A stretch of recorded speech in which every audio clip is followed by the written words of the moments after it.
subscribe now and press the bell icon. Never miss an update.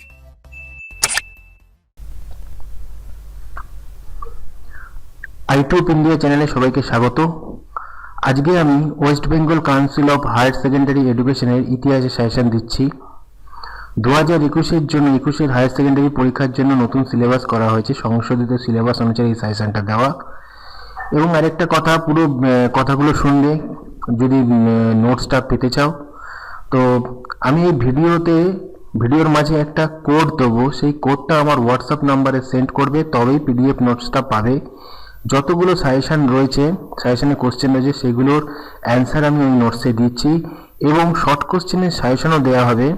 প্রথমে বড় কোশ্চেনের নোটসগুলো আমি দিয়ে দেবো যেগুলো সাজেশনে রয়েছে, এবং পরে আমি শর্ট কোশ্চেনের সাজেশন দেবো। অবশ্যই কোড না পাঠালে, এমনি মেসেজ পাঠালে কিন্তু কোনো সাজেশন দেওয়া হবে না। যে কোডটা দেওয়া হবে ভিডিওতে, সেই কোডটাই সেন্ড করতে হবে। আর সাজেশনগুলো তোমরা নিয়ে নাও, 100% গ্যারান্টি এখান থেকে কমন পাবে। এবং শর্ট কোশ্চেনে যে সাজেশনটা দেবো সেটা অবশ্যই তোমরা 100% কমন পেয়ে যাবে। আর শর্ট কোশ্চেন সাজেশনটা কয়েকদিন পরে দেবো। যারা যারা সেই কোড পাঠিয়েছে আমাকে পাঠাবে পিডিএফ ফাইল, তাদের বড় কোশ্চেনের নোটস যখন দেবো, তারপরে কিছুদিন পরে আমি শর্ট কোশ্চেনের সাজেশনটা দিয়ে দেবো। এবং শর্ট কোশ্চেনও 100%ই আসবে। দেখে নাও কোশ্চেনগুলো আমি কি দিচ্ছি।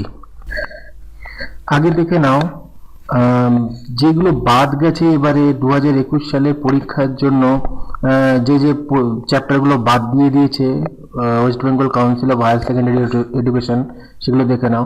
এই দ্বিতীয় অধ্যায়ে রয়েছে ঊনবিংশ ও বিংশ শতকে উপনিবেশবাদ ও সাম্রাজ্যবাদের প্রসার। সপ্তম অধ্যায় ঠান্ডা লড়াইয়ের যুগ এবং অষ্টম অধ্যায় উপনিবেশীকরণ। এই তিনটে অধ্যায় বাদ দিয়ে দেওয়া হয়েছে। বাকি অধ্যায়গুলো থেকে তোমাদের প্রশ্ন আসবে। তো এবার সাজেশনগুলো দেখে নাও।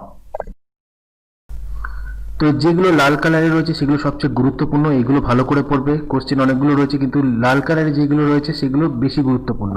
তো প্রথম প্রশ্ন হচ্ছে, ইতিহাস রচনায় স্মৃতিকথার গুরুত্ব কি? পেশাদারী শাখা হিসাবে সংক্ষেপে ইতিহাসের গুরুত্ব আলোচনা করো। খুবই গুরুত্বপূর্ণ।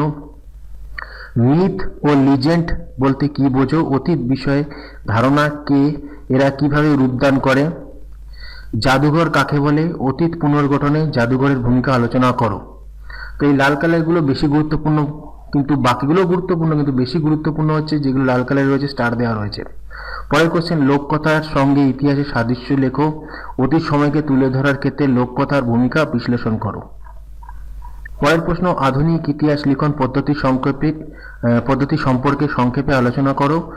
দুটি শিল্প জাদুঘরের নাম লেখো। পেশাদারী ইতিহাস বলতে কি বোঝো? অপেশাদারী ইতিহাসের সঙ্গে পেশাদারী ইতিহাসের পার্থক্য কি? পরের চ্যাপ্টার, ঔপনিবেশিক আধিপত্য।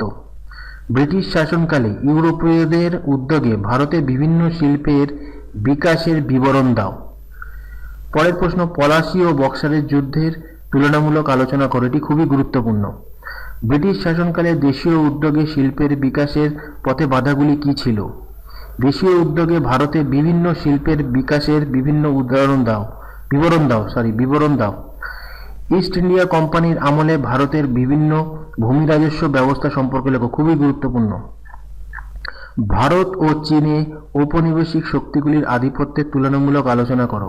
প্রথম ইন্দোচীন যুদ্ধ বা প্রথম আফিম যুদ্ধের কারণ ও ফলাফল ব্যাখ্যা করো।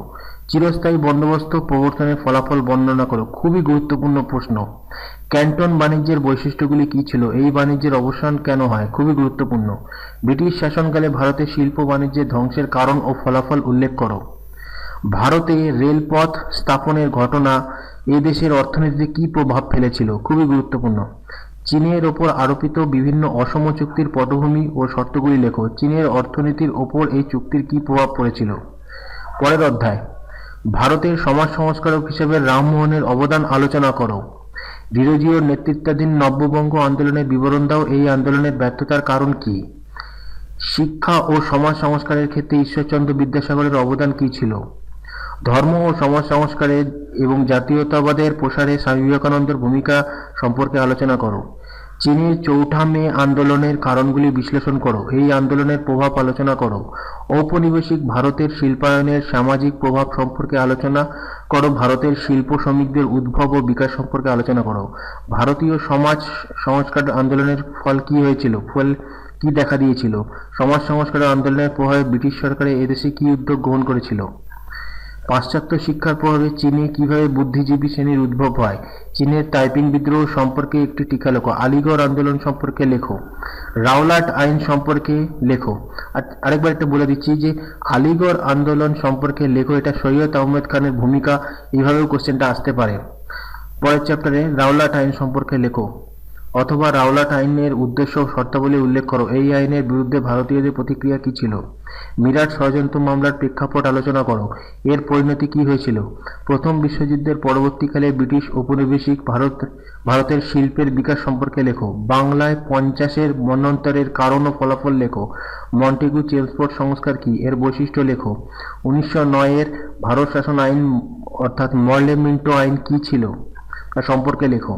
পরের অধ্যায়, ক্রিপস মিশন কোন পরিস্থিতিতে ভারতে আসে? এই মিশনের প্রস্তাবগুলি কি ছিল? কেন এই প্রস্তাবগুলি ব্যর্থ হলো? 1946 খ্রিস্টাব্দে নৌবিদ্রোহের কারণ ও গুরুত্ব লেখো। ভারত ছাড়ো আন্দোলনের ঐতিহাসিক তাৎপর্য ব্যাখ্যা করো এবং এই আন্দোলন মহিলাদের অংশগ্রহণ সম্পর্কে সংক্ষেপে লেখো। হো চি মিনের নেতৃত্বে ভিয়েতনামের মুক্তিযুদ্ধের একটি সংক্ষিপ্ত বিবরণ দাও। গণপরিষদ গঠনের প্রেক্ষাপট আলোচনা করো। গণপরিষদের 2 জন সদস্যের নাম লেখো। মন্ত্রী মিশনের পরিকল্পনা কি ছিল? এই মিশনের ত্রুটি ও গুরুত্ব আলোচনা করো। ভারতের স্বাধীনতা আন্দোলনে আজাদ হিন্দ ফৌজ ও সুভাষচন্দ্র বোসের ভূমিকা আলোচনা করো। তো এইগুলো হলো সাজেশন। এই সাজেশনগুলো খুব ভালো মতন করবে। লাল কালারের যেটা রয়েছে সেগুলো খুবই ভালো মতন করবে, এখান থেকেই কমন পেয়ে যাবে। আবারও বলছি যে কোডটা দেওয়া হলো সেই কোডটা অবশ্যই সেন্ড করবে। আমার হোয়াটসঅ্যাপ নাম্বারে এমনি মেসেজ করলে কিন্তু নোটস পাওয়া যাবে না, সেই কোডটা যদি সেন্ড করো তবেই তোমরা সাজেশনটা পাবে, এবং কিছুদিন পরে শর্ট কোশ্চেনেরও সাজেশন পাবে, এবং দুটো থেকে 100% কমন পেয়ে যাবে। তাহলে ভিডিওটা যদি ভালো লাগে অবশ্যই লাইক কমেন্ট শেয়ার করো।